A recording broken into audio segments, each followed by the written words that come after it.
Assalamu alaikum, I'm Aisha and you're watching Samaa News. Here are today's headlines. As many as 12 people were killed after gunmen opened fire at a Jewish holiday event at Sydney's Bondi beach. New South Wales Premier Chris Minns called it a targeted attack on the Jewish community during the first day of Hanukkah. Law enforcers were able to neutralize one suspect, while another was critically injured.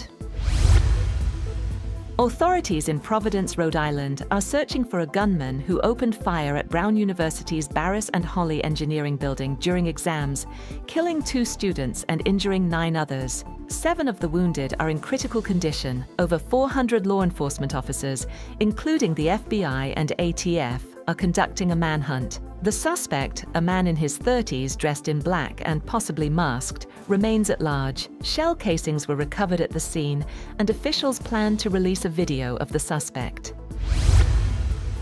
Ukrainian President Volodymyr Zelensky has called for what he described as a dignified peace as US and Ukrainian officials meet in Berlin. Zelensky said any peace deal must include firm guarantees to ensure Russia does not attack Ukraine again. The talks involve US envoys and European allies as diplomatic efforts continue to end Europe's deadliest conflict since World War II. The Ukrainian leader is facing pressure from US President Donald Trump to sign a peace agreement that initially reflected Moscow's demands. Zelensky accused Russia of deliberately prolonging the war, citing continued deadly attacks on Ukrainian cities and strikes on power and water infrastructure. Meanwhile, President Zelensky says Kyiv is dropping its bid to join NATO in exchange for Western security guarantees to end the war with Russia. The move marks a major shift in Ukraine's position and meets a key Russian demand, though Kyiv says it will not cede territory.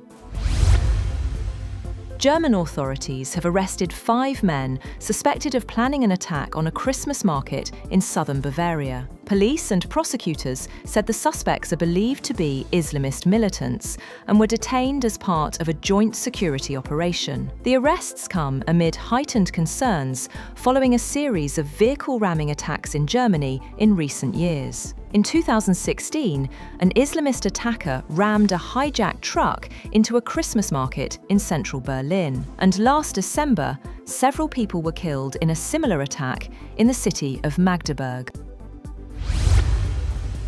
Iran's foreign minister is set to visit Russia and Belarus in the coming days. Foreign Ministry spokesperson Esmail Baghai said Abbas Araghchi will travel to both countries within the next 2 to 3 days.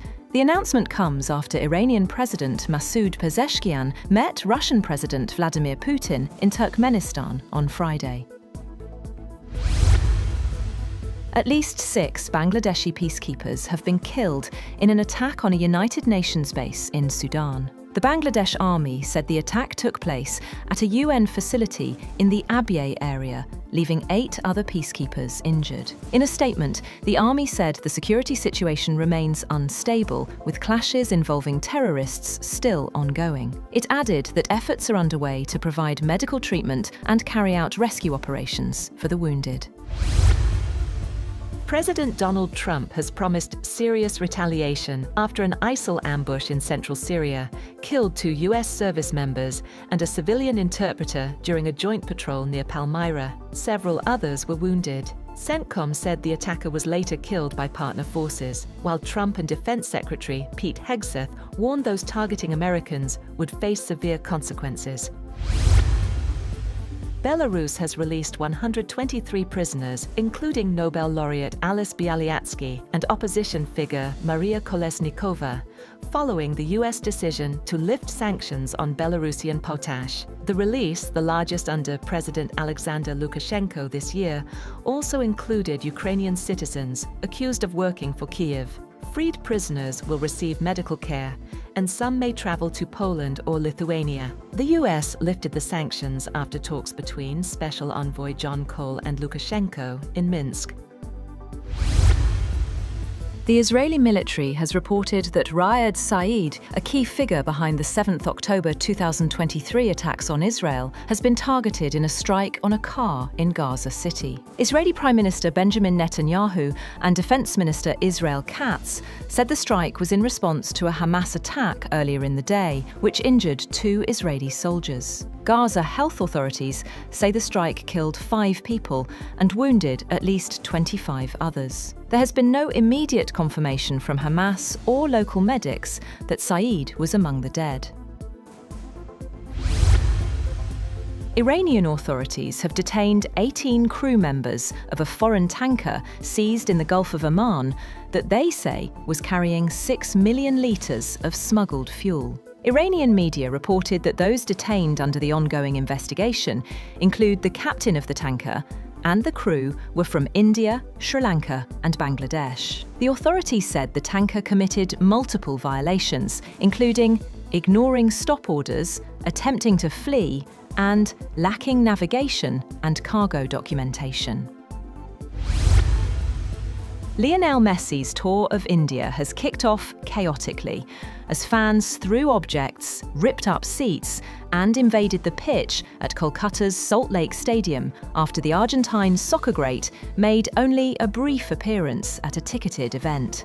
Satadru Dutta, the event's chief organiser, has been detained by police. Messi was scheduled for a 45-minute visit to the stadium, but his appearance lasted just 20 minutes. Tickets for the event were priced from around $38.65, but one fan said he had paid $130. Fans in the Salt Lake Stadium threw ripped-up seats and other objects onto the field, while several people climbed a fence around the field and hurled objects.